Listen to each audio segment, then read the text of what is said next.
hora do esporte. Olha Felipe, aqui. tudo bem? Boa tarde, Nilessa. Boa tarde para todo mundo que está em casa, tudo certo? Certinho. Ó, vamos começar falando da decisão de ontem, que a gente até falou no finalzinho do Tem Notícias, né, sobre a volta dos treinos dos times da A1, mas a gente vai recuperar uma entrevista do governador João Dória, na coletiva realizada ontem, que ele explicou certinho como é que vai funcionar primeiro a liberação desses treinos a partir do dia 1º de julho e na volta a gente explica como esse anúncio caiu nos times da região. Vamos ver.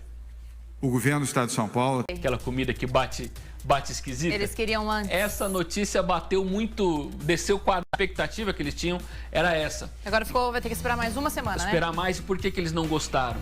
Porque eles já tinham pedido para os jogadores retornarem às cidades, vão ter mais tempo para segurar o pessoal em casa antes de começar a treinar de fato. Então, o que eles têm que fazer a partir de agora é isolar todo mundo e continuar a fazer os testes da Covid-19 nos jogadores de comissão técnica, mas treinar só a partir do dia 1º. E hoje, inclusive, estava marcada já com os clubes uma videoconferência entre clubes e Federação Paulista de Futebol, e a federação desmarcou agora há pouco, inclusive. Isso é mais um sinal de que essa notícia não foi bem digerida pela federação e pelos clubes. A federação quer mais um tempo para se organizar, para lidar com essa notícia e fazer outros planejamentos, e aí sim chamar os clubes para conversar de novo, para terem uma noção de como é que vai funcionar. A volta dos treinos, sim, a partir do dia 1º de julho, mas o que fazer depois disso? Essa é a notícia de momento.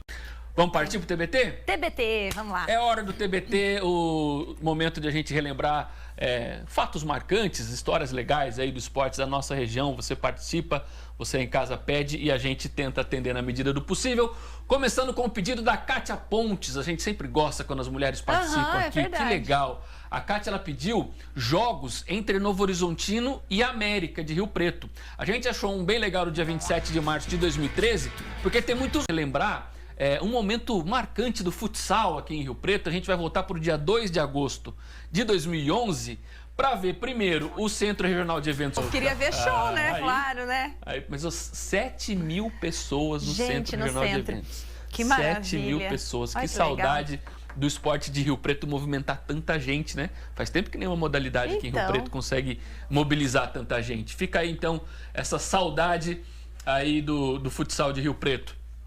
E a nossa DTV, a nossa diretora de TV, a pessoa responsável por jogar as imagens aqui, por fazer o corte das câmeras, por editar, a Aninha, ela falou pra mim assim, né, Aninha? Ela falou assim, ó, vamos colocar uma história bacana nesse tempo de pandemia, o pessoal relembrar, uma história inspiradora. Então, o pedido da Aninha, a gente vai relembrar aqui a história do Samuel, lembra desse? Olha, que falaram pra ele que ele não ia conseguir andar quando era pequeno, a mãe achou que ele nem ia andar, boa. Que nem ia andar, e ele conseguiu... Modalidades juntas aí. Não, o Samuel é um exemplo sensacional, muito. Sensacional. Belíssimo TBT de hoje. Esse foi o TBT de hoje. Pessoal, pra quem mora na região de Araçatuba, vamos colocar o nosso telefone aí, ó.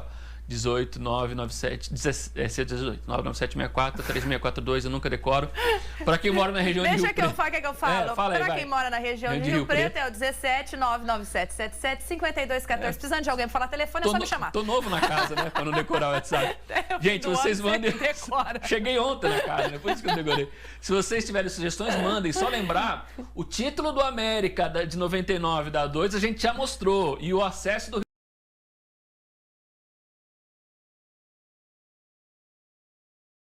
para terminar o nosso quiz. Toda quinta-feira tem a perguntinha para você responder. Vamos lá. O último time da região que teve artilheiro de Campeonato Paulista foi o FFC, que teve o Murilo como artilheiro da Bezinha do ano passado. Sem contar a Bezinha do ano passado, só falando de A1, A2 e A3, quem foram os 3 últimos jogadores de times da região a terminarem como artilheiros do estadual? Resposta até 1h30 da tarde. Se você acertar, a gente dá aquela moral para você, fala o seu nome aqui. Agora, olha que interessante, a gente tem que falar aqui também, sempre atualizando os dados de cidades que estão testando positivo, como Rio Preto, que está avançando aí de forma até preocupante, mas existem cidades aqui da nossa região que não têm casos ainda positivos da Covid-19. Vamos chamar o Rafael para saber. Muito legal, né? Dá vontade de pegar a mala e mudar para uma cidade dessa. A gente olha no mapa, a gente olha no mapa e parece uma ilha. todas as cidades em voltas com os casos, e essas cidades, algumas delas ainda sem nenhum caso ainda, e as prefeituras, as autoridades de saúde aí tentando fazer com que continue assim. Mantenha, né? Ô, Rafael, e o que essas prefeituras podem fazer para se manter livre da doença, manter a cidade assim afastada da doença, hein? Boa tarde. Oi, Nilessa, boa tarde para você, para o Jocelyn. Vamos colocar aqui os casos de Araçatuba, saber a situação de Araçatuba agora com relação à Covid-19. 323 confirmações, 10 mortes, 151 pacientes recuperados. E a gente também tem aquela avaliação dos 7 dias de Araçatuba. Também com um aumento ali nos últimos dias, dia 16 aí, batendo esse recorde de 30 confirmações em 24 horas, caindo para ontem, né? Foi dia 17, 22 confirmações. A gente consegue avaliar como que a doença vai progredindo na cidade ou regredindo. Mesmo caindo de um dia para o outro, a gente vê que 22 casos positivos, ainda perto dos outros dias, a gente tem o dobro aqui lá do dia 11, quando a gente teve ali uma estabilidade de 11 casos em 2 dias seguidos. A gente vê, enquanto algumas cidades aí sem casos e sem mortes.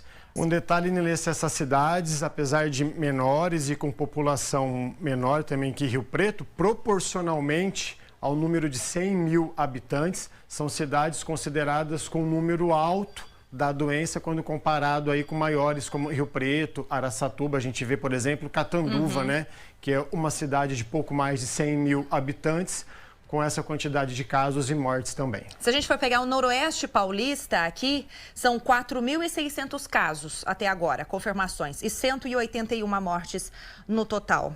Jocelito, muito obrigada pelas atualizações de hoje. Até a próxima. Até a próxima. Tchau, tchau. A gente segue aqui falando sobre o G1, lá no G1 também, tudo que a gente disse aqui, eu e o Jocelito, você pode encontrar no nosso G1. Ó, a gente vai colocar aí, por exemplo, como que você pode